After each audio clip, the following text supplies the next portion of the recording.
এখন আমাদের দেখতে হবে আসলে যে এই বিদআতটার উৎপত্তি কিভাবে, এই বিদআতটার উৎপত্তি কেমনে হলো এটা আমরা এখন দেখব।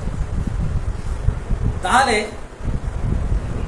আমরা যে নামাজ শব্দটা বলি, নামাজ কি আরবি শব্দ নাকি ফার্সি শব্দ? ফার্সি শব্দ। রোজা ফার্সি শব্দ। ফাতিহা ইয়াজদাহাম ফার্সি শব্দ। আখিরি চার সোমবার ফার্সি শব্দ। সবগুলো ফার্সি শব্দ। ফার্সি কোন দেশের ভাষা? ইরানের। ইরানের রাষ্ট্রভাষা ফার্সি। তো এই ফার্সি ভাষা হচ্ছে প্রাচীন একটা ভাষা, যেটা পার্সিয়ান এম্পায়ার থেকে ছিল। সেই সময় যখন পারস্য সাম্রাজ্য ছিল, সেই সময় থেকেই ফার্সি ভাষা ছিল। তো তাদের সম্পর্কে আমরা একটু ধারণা নেই। যেমন সূরা রুমে আল্লাহ সুবহানাহু ওয়া তাআলা বলেছেন, আলিফ লাম মিম মুগলিবাতির রুম, রোম বিজিত হয়েছে, ফিল আবনিল আরদা ওয়া হুম মিন বাদি গালাবিহিম সায়ালিবুন, এবং অতি সত্বই এরা আবার পরাজিত হবে, ফি বিদিয়া সিনিন, এই 9 থেকে 10 বছরের মাথায় আবার পরাজিত হবে। তাহলে এই সুসংবাদ আল্লাহ সুবহানাহু ওয়া তাআলা মুসলিমদের কেন দিচ্ছেন যে রোম বিজয় হয়েছে? এটা বুঝতে হবে। রোমের সম্রাটকে পরাজিত করে পার্সিয়ান এম্পায়ার, মানে এই ইরানিরা রোমান সাম্রাজ্য জয় করে নিছে। যখন জয় করে নিছে, তখন আল্লাহ সুবহানাহু ওয়া তাআলা বলতেছেন যে এই জয় 9 থেকে 10 বছরের মতো স্থায়ী হবে, বেশি দিন হবে না। এটা তোমাদের খুশির ব্যাপার। কারণ ইরানের জয়ে আল্লাহ সুবহানাহু ওয়া তাআলা আমাদেরকে নাখোশ কেন করতেছে? কারণ হচ্ছে যে তৎকালীন রোমকরা তারা খ্রিস্টান ছিল, ইহুদি ছিল। তো ইহুদি খ্রিস্টানরা তো আহলি কিতাব, তাদের কাছে আল্লাহর কিতাব আসছিল এক সময়, কিন্তু তারা পথভ্রষ্ট হয়ে গেছে। আর ইরানিরা হচ্ছে আগুন পূজারী, সূর্য পূজারী, এরা তো মুশরিক। এদের বিজয় কোনোভাবে খুশি হওয়া যায় না। এজন্যই আল্লাহ সুবহানাহু ওয়া তাআলা মুসলিমদের খবর দিচ্ছে। এখন এই আয়াত থেকে শুধু এটা বুঝতে হবে না, আরো বোঝা লাগবে। আরো কি বোঝা লাগবে? এই যে আয়াত নাজিল হইল কোন যুগে? মক্কি যুগে নাজিল হচ্ছে আয়াত। মানুষ শুনে শুনে কইতেছে মুসলমানরা পাগলা হয়ে গেছে। এমার কয়েকজন মাত্র অনুসারী বাইরে দাওয়াত দিতে পারে না, এরা রোমের খবর, বিজয়ের খবর শুনে আছে আমাদেরকে। এখন মুসলিম সভ্যতা তখন শিশু মাত্র, এই সময় আয়াত নাজিল হচ্ছে।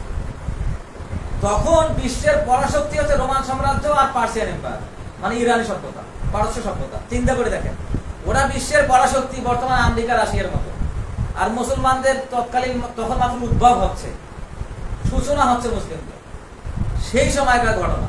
তাহলে সেই সময় যদি পারস্য সাম্রাজ্যের এত উন্নতি হয়ে থাকে, সেই সময় যদি এত উন্নতি হয়ে থাকে যখন মুসলিম উম্মাহ শিশু মাত্র সেই বয়স থেকে, তাহলে আশেপাশের দেশগুলোতে ইরানিদের প্রভাব কেমন হইতে পারত? তখন অনেক বেশি হবে কিনা?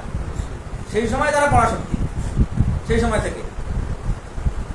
এখন আমরা যদি একটু কল্পনা করি, মনে হচ্ছে যেন এই কোরআনের আয়াতগুলো মুসলিমদের গল্প শোনাচ্ছে, সেই রূপকথার গল্প পারস্য সাম্রাজ্যে।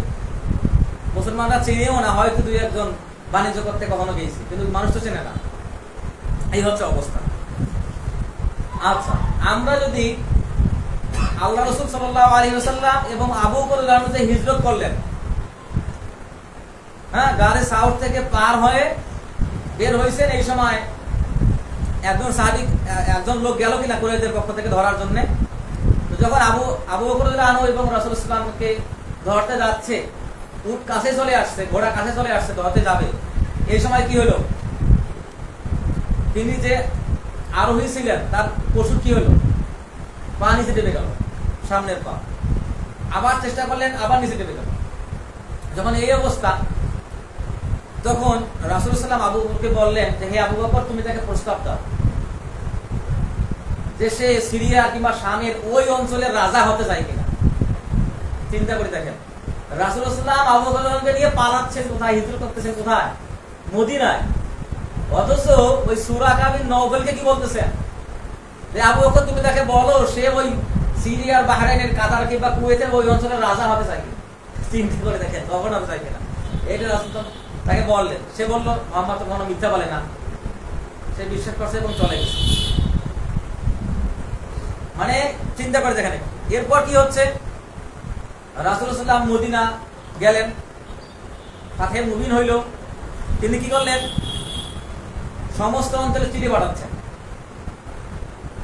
ইরানের সম্রাট চিঠি বা কি করছে? ছিঁড়ে ফেলছে। তিনি মাত্র একটা নগরীর দায়িত্ব পাইছেন মদিনা সনদের মাধ্যমে। তিনি সমস্ত পরাশক্তিকে চিঠি পাঠাচ্ছেন। ইরানের সম্রাট সে কি করলো, চিঠি ছিঁড়ে ফেললো। রাসূলুল্লাহ সাল্লাল্লাহু আলাইহি ওয়াসাল্লাম মর্মাহত হইলেন এবং বললেন, হে আল্লাহ, তুমি তার রাজ্যকে এই চিঠির মতো ছিঁড়ে টুকরো টুকরো করে। এবং সেটা হয়ে গেছে। তার সন্তান তাকে হত্যা করছে, ওই রাজার সন্তান তাকে হত্যা করে রাজ্য দখল করে নিয়েছে। এবং ওমর উদাহরণের সময় তো ইরান বিজয় হয়ে গেছে। তাহলে এই হচ্ছে অবস্থা। মুসলিমদের পতনে বিশ্বে কি হারালো, বিশ্ব কি হারালো নামে একটা বিখ্যাত বই আছে, সাইয়েদ আবুল হাসান আলী নদভী রাহিমাহুল্লাহ। এই বইটা বাদশাহ ফয়সাল পুরস্কার পেয়েছে সৌদি থেকে, বিখ্যাত একটা বই। তিনি সেইখানে ইরানের যারা সম্রাট ছিল সেই সময় তাদের মুকুটের বর্ণনা দিছে। ওরা তো সোনা রূপা মণি মুক্ত কয়েক কেজি ওজনের মুকুট পড়তো, বলে তো পড়া যাইতো না, ভাসে দেওয়া লাগতো। যার যত দামি মুকুট তার র্যাঙ্ক তত বড়, যার মুক্তার মূল্য বেশি সেনাবাহিনী তার কত তত বেশি। আর মক্কার লোকেরা কি করতো, মাত্র বাণিজ্য করতো, নিজেরা উৎপাদন করতে পারতো না, ওই বাণিজ্যের খাবার আনি খাইতো। এমন একটা জাতি ছিল মক্কা জাতি। তাহলে সেই পার্সিয়ান এম্পায়ার। আর যদি বংশ কৌলিনের দিকে তাকাই, কুরাইশ বংশ, কুরাইশ বংশের যদি আমরা সর্বোচ্চ কুশাই, কিলাব এবং ফিহর থেকেই কুরাইশ বংশের উৎপত্তি আমরা পাই। যদি উৎপত্তি অনেক আগে, কিন্তু ওরা বিখ্যাত ছিল না, যাযাবর ছিল। এই ফিহর থেকে কুশাই কিলাব থেকে ওরা মক্কায় স্থায়ী হয়, তারপর থেকে মক্কায় তদারকি করা শুরু করে আর কি, বংশানুক্রম। কিন্তু ইরানের ইতিহাস দেখেন,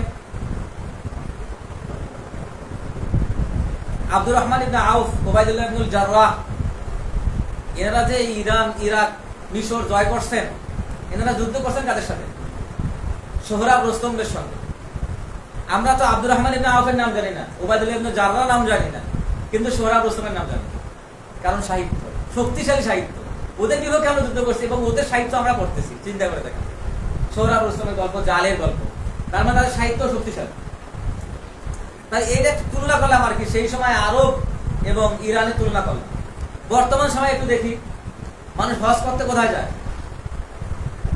মক্কা যায় কিনা? ইসলামের রাজধানী কোনটা? মক্কা মদিনা নয়। অথচ মানুষ ভালোবাসে কোন দেশকে? সৌদিকে নাকি ইরানকে? এখন পর্যন্ত মানুষের ভালোবাসে ইরানের পাশে। চিন্তা করে দেখ। এখন এই যে বিষয়টা, সাহিত্যের কথা আরেকটু বলি। আরবরা 40-50 লাইনের কবিতা মুখস্থ করতে পারতো, যেটা ফাঁস হইত কাবার দেলে টাঙ্গায় রাখে, এতটুকু। কিন্তু ইরানে মহাকাব্য লেখা হয়ে গেছে, ইপিক লিখছে। তার মানে সব দিক থেকে শক্তিশালী।